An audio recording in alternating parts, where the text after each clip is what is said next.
That one was kind of abrupt. Hi everyone. Welcome to another episode of the Leaders Studio. The Leaders Studio is this wonderful place where I get to talk to incredible people in leadership spaces. And today I'm very, very fortunate to have my friend and colleague Rachel Baptiste here with me. So Rachel, I would love for you to introduce yourself because you'll do a much better job than I. Thank you, Todd. Hello, everyone. My name is Rachel Baptiste. I am the founder and principal consultant for Lumen Consulting Group, Inc. And my work sits really within culture transformation. I work with senior executives and their executive teams at the intersection of leadership, culture, and systems, and helping them understand what the lived experience is of their people within that.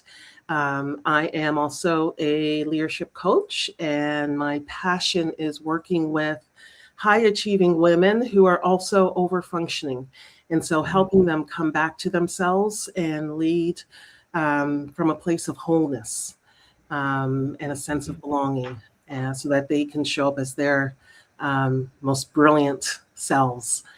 And then lastly, I'm the new host of a newly launched podcast called Let's Name It. And that's really around leadership and belonging and naming what's often goes unsaid underneath the surface and making meaning of it. So that is me. And I am. And it's called Let's Name It. Let's Name It. I look forward to that. And I am ecstatic about being here in the Leaders Studio. I'm ecstatic to have you here, Rachel. So let's just jump right in. We're here to talk about power without humanity. And maybe before we start talking about power without humanity, maybe we could dissect that title just a little bit. Like when we're talking about power, we're talking about humanity and the absence of humanity and power. And I heard a lot of humanity in the work that you're doing and the things that you do, like the way that you apply leadership. Right. I heard humanity and I heard joy. And there's so much to unpack. Let's what do you want to, let's start with power rather than humanity. Do you want to do that? Sure. What do we mean by power? You know, I think often we go to the tried and true that power is about position and it's about title, but it is so much more than that. And also that power is something that's in your face. You can see it. You can feel it immediately. And power is also about proximity to power. It's about privilege. It's about access. It's about who gets believed first. Decision rights, authority. And also there's power in silence. What's not only what gets said, what's get communicated, but also what isn't said. And the impact of that silence. All of that are, I believe, examples of power. And I'm sure you can add to that list also. Well, what I really love about what you're saying is sort of the relationship between power and silence. Because and if I go back to sort of positional authority and access to privilege and proximity to power, what I'll say is that one took me a long time to learn. That power and silence. And I think it's probably because, in my corporate career, when I had access to power, I just like, it was my voice that was always centered. It was my voice. Like, I had this expectation that people would want to hear what I had to say.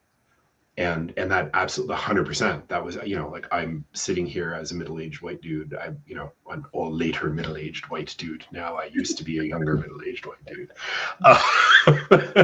And so all of that is all wrapped up in the thing. And I think you're right. It's really easy to sort of assume that my lived experience of an expression of power, whatever that is the experience of an expression of power. And what I'm hearing is that's not true at all. Yeah. And so a couple things in there around the silence piece is that even though power can sometimes be passive, it is still shaping us. It's still communicating something. And so power in the room is always shaping our lived experience. And your mention of lived experience, I think often as leaders, as individuals, lived experience is something that can be harder to, it's less tangible, it's more qualitative, and it can be harder to sit with what our lived experience is as a Black woman, what my lived experience is as a Black woman, what your lived experience is as a white man, and privilege and all of that. And that's a harder conversation to sit with. And often we're looking for hard data to tell us what people's experience is. It's more tangible. It's easier to be with. And, you know, to talk about our experience with power from what its impact has been. And I think that's where the loss of humanity in power comes in, is that for me, power without humanity is where it has lost its connection to its consequences on the human condition, on the human lived experience. And as you can see, I'm passionate about this. So pull me in, rein me in if I go too far. I love it. I love it. You know, I think part of our responsibility as leaders is to understand how our relationship with power and our ability to lead in a way that is generative to the human condition, to the lived experience of those that we are leading, is our responsibility and accountability as leaders. Yeah. I mean, I have a bit of a contrarian nature sometimes. So my inclination is to kind of, so I love what you're saying. I think it makes a lot of sense. And I have worked with leaders who would hear that and say, all right, cool, so what? Like, why is that important? Why do I need to care? And I have an answer to that, but I wonder what yours is.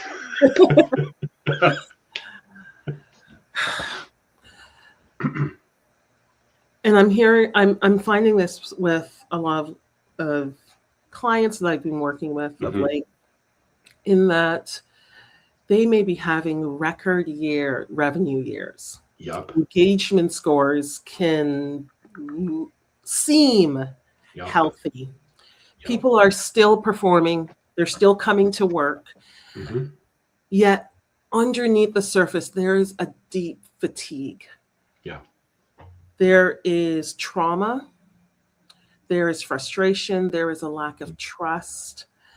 And it is having a negative impact on the well-being, on the health of the people in the system, in the organization, trying to navigate the day-to-day. And people are showing up and performing because they're committed. They're committed to the mission. They have a sense of responsibility to their work and to their objectives. And also, I think this fatigue has also brought about a sense of not feeling empowered in the system, that they can do something about it. And so when you ask me, why should this matter? I think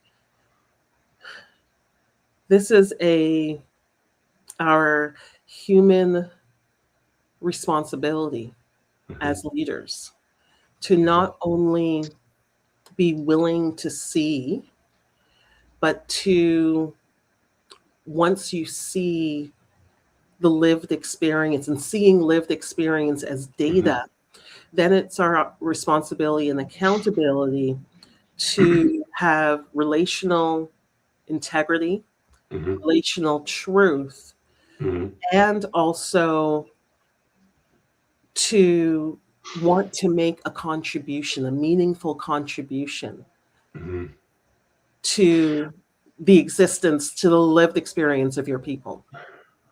And I think that, like, the thing that's popping up for me as you say that is I don't know if this happens as often anymore, because it's, you know, I'm 5 years out of, you know, sort of a direct corporate role. And it was falling by the wayside even back then. But I remember, particularly in project management spaces, which is sort of what my background is. It's not sort of, it's totally what my background is. There was this language that we used to use, and we would say the word resource when what we meant was a human being who does a specific job. And right, and there's something dehumanizing about that. Like, not even a little bit, like, it's completely dehumanizing, because, you know, like, there's there are many resources on a project, and some of them are human beings who do specific jobs, and others are, the nails that you need to hammer the boards together with, for example, or the computers that you use to build the thing. And I guess, why is that important? Because there's something intentional that needs to change, and something becomes possible when I start seeing someone else's humanity in a way where whatever my experience of power and whatever my access to power is, like I have the ability to impact that.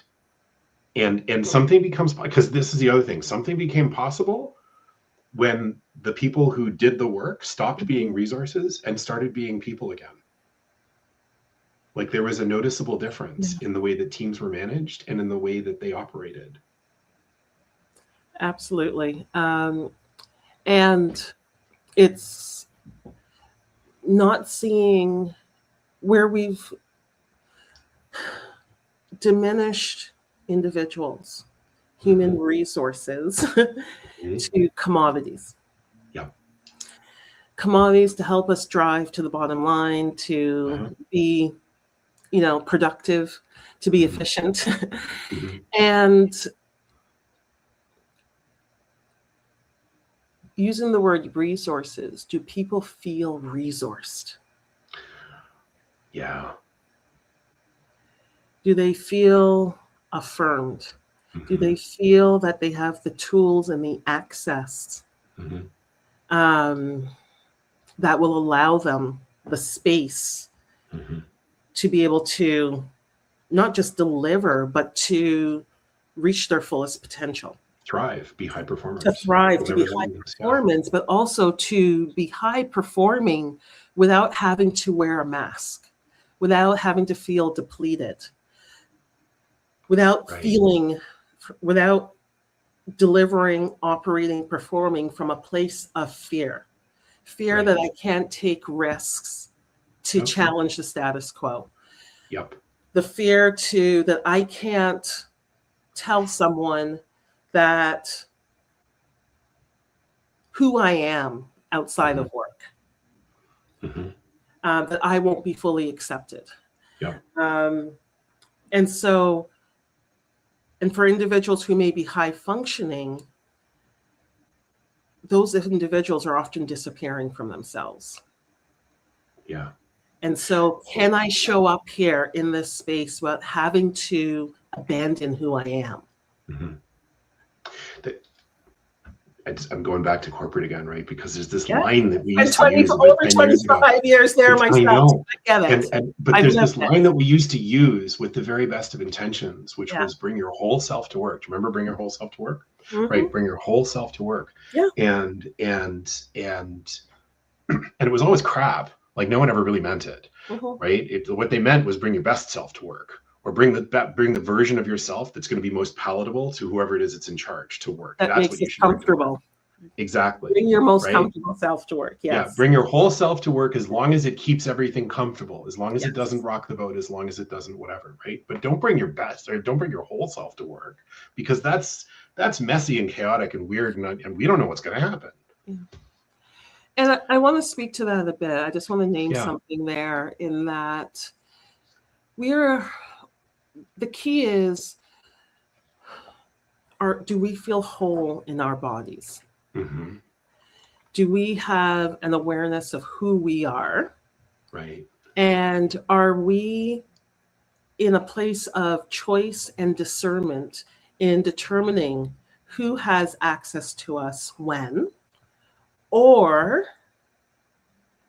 are we constantly trying to perform to meet this standard of acceptance, and therefore abandoning ourselves, and therefore we're determining how much of ourselves we're showing to others out of trying to fit this mold, this template? We're trying to be professional. We're trying to be assertive. We're trying to communicate in a certain way. And we're trying to figure out what are all these requirements, conditions of my belonging, and I don't know which one's right, but I'm going to try to be all of them, versus staying rooted in who I know myself to be. Right. And that sounds like courage. And I which is cool, and I get that. You've used the word performance a couple times, so performance and masking and that sort of stuff.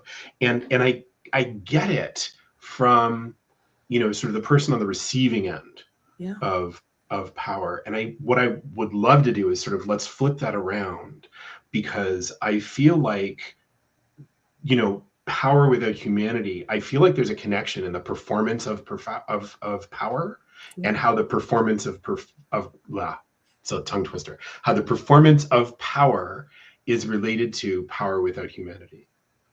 Am I putting these things together the way that you are. I ought to be? What do you think? Yeah, I think there's two sides to this. And so I'm not coming from a place of blame or shame. I think as much as leaders, and the power that we demonstrate as leaders, we create conditions, and those conditions produce power, produces something in as we said, the people's lived experiences. And I may be losing your question here, so stop me if I am. No, but I think we're on track. I think leaders themselves are trying to belong to something, right? And so humans, we are trying to hold on to our identity. We're trying, and sometimes there's status attached to that identity. There's position power, as we talked about, access. And so if we can just release ourselves, and I know it is easy to say and harder to do, from this expectation that power is the North Star. That, because when you're trying to hold on to power and you're not willing to distribute it, you're not willing to share it, you're not willing to give it up, the tighter you hold on to it, the less humanity there will be in it. Yep. That makes sense. Because now power is getting associated with this perceived image of what it means to have power. And that's when there's a disconnect between how it's practiced and how it's experienced. How it's practiced and how it's, yeah. I think that's a mic drop. Like there's the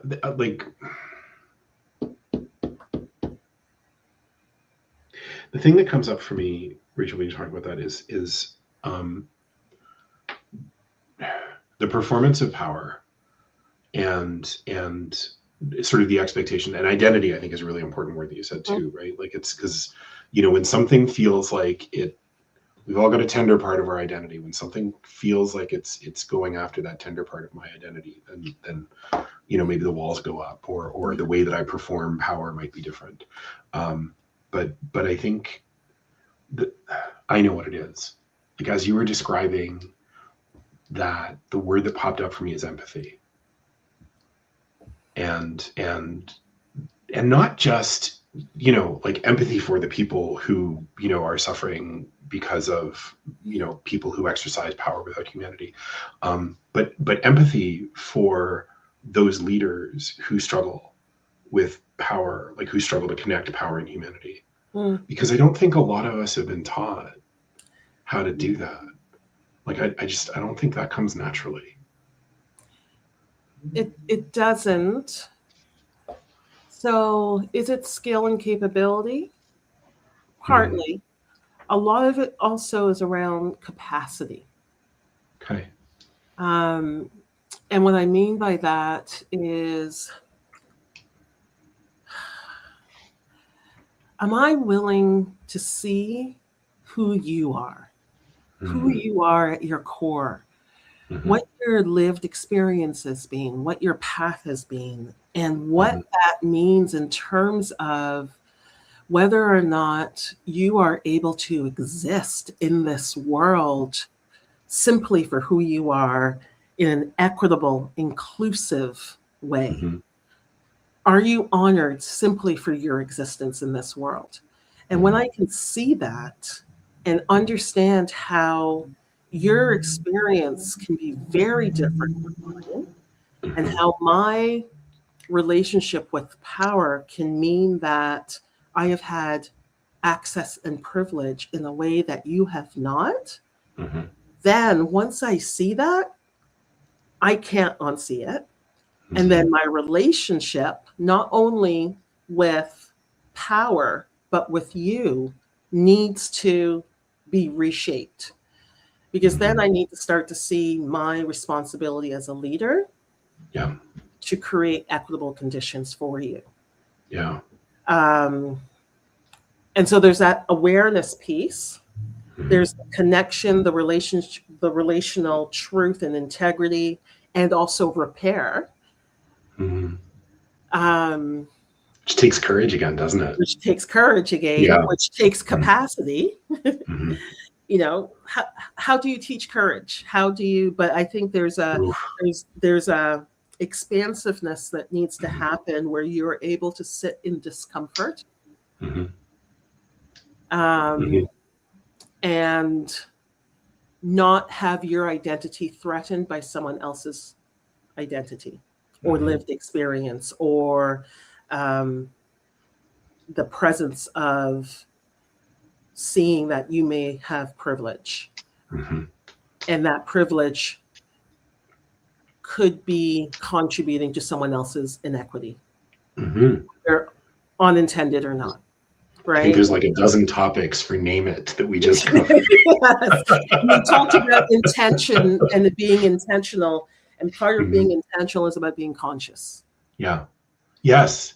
Yes. Like conscious, aware, present, in the moment. What's Yes. here right now? It's the Yes. superpower.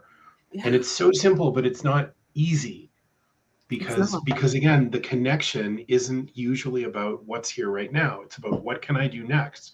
It's about, my I've said this before. I know that when I worked at the bank, right, I knew 100% that my value as an employee at the bank was my ability to deliver shareholder value, whatever that was, because it Yeah. was never really explained.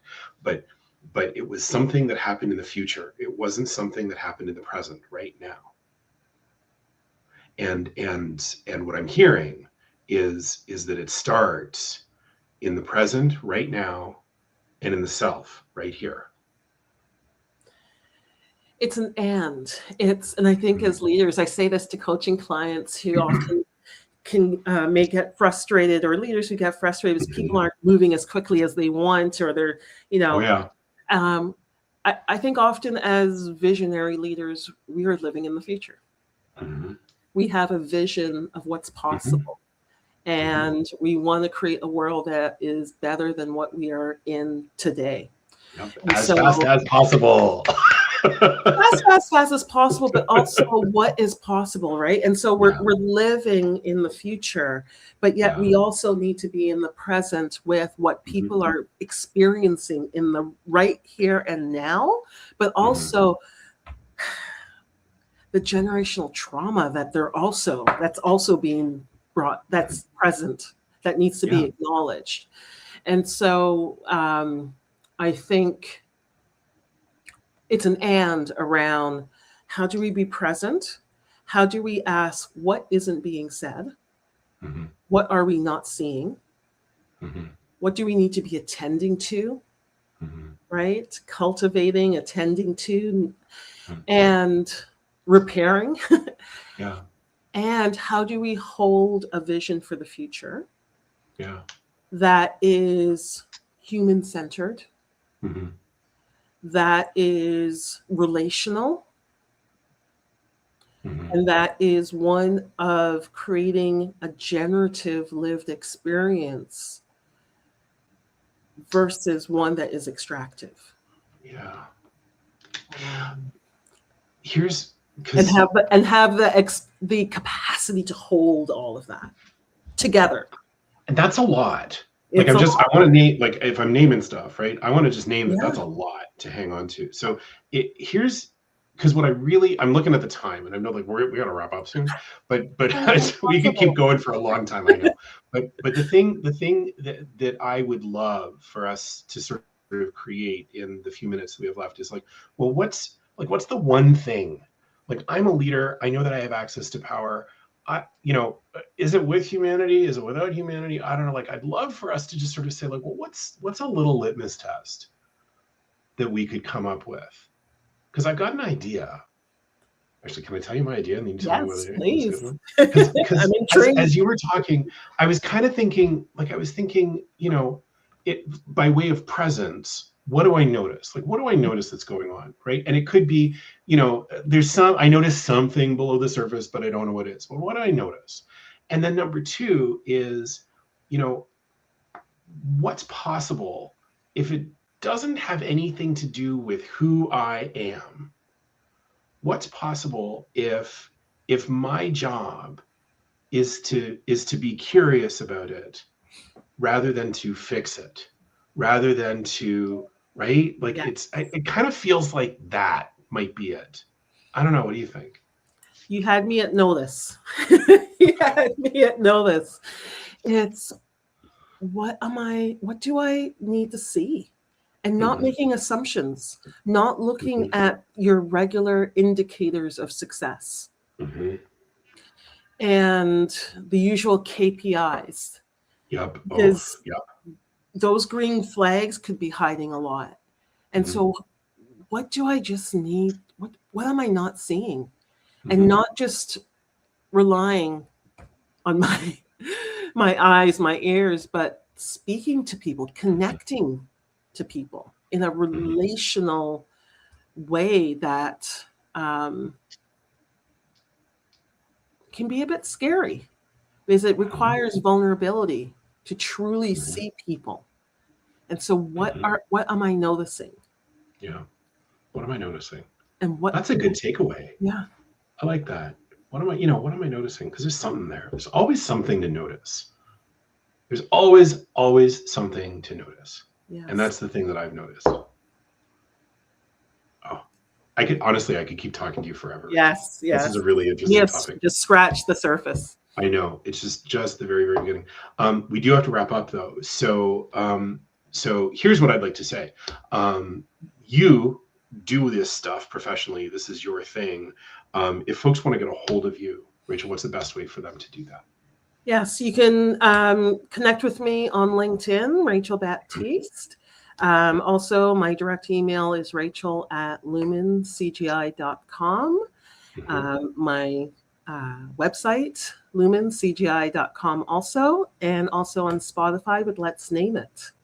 Let's Name It. That's fantastic. Let's Name It. Okay. And what I'll do is once we wrap up, I will put those details into the show notes on LinkedIn and YouTube so that people who are watching this afterwards have an opportunity to take a look. Okay. Fantastic. Thank you so much for having me. This has been just such an expansive conversation. It's my absolute pleasure. Thank you so much for joining me for this conversation. And thank you everyone who showed up and listened to or watched this conversation. I'm Todd Kargas. You can reach me at toddkargas.com or beinghumanleaders.com. And that's a wrap for today. I'm going to close this down. Thanks. Awesome. Thank you. Bye-bye. Bye.